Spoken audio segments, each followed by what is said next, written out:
ఆచి చికెన్ మసాలా. ప్రభుత్వం తరపున ప్రజలకు రోడ్డు భద్రతపై అవగాహన కార్యక్రమాలు విపరీతంగా చేస్తున్నామని మంత్రి పొన్నం ప్రభాకర్ అన్నారు.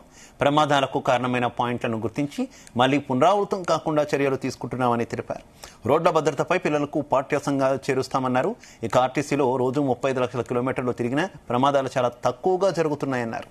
గమ్యం తొందరగా చేరుకోవాలనే ఆలోచనలు మానుకుని సురక్షితంగా గమ్యస్థానాలకు వెళ్లాలని మంత్రి పొన్నం ప్రభాకర్ సూచించారు.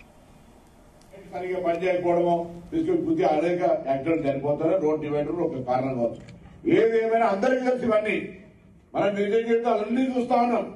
పాఠ్యాంశం ఉన్నా పాఠ్యాంశం లేకున్నా ప్రతి ఒక్కరికి లైఫ్ లో రోజు మన వాహనం నడిపినప్పుడు ఎదురయ్యేటువంటి సమస్యలు. కానీ జీవితం స్పీడ్ పెరిగింది, తొందరగా పోవాలి, గమ్యం చేరాలి.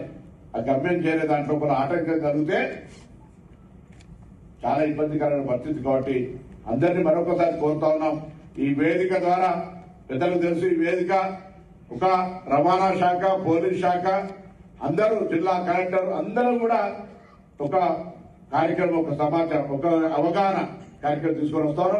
అదేవిధంగా మీరు చెప్పినట్టుగా ఈ ఐఐటికి సంబంధించి వికాస్ రాజు గారు, ఆర్ఐడిపి కూడా ప్రిన్సిపల్ సెక్రటరీ వారు తప్పకుండా ఇంజనీరింగ్ సంబంధించిన అంశంగా ఒక టీంను పంపడతారు. ఇక్కడ పిల్లలతోటి ఇంటరాక్ట్ అయ్యి ఒక కన్స్ట్రక్షన్ వాళ్ళందరూ తెలుసుకోవచ్చు.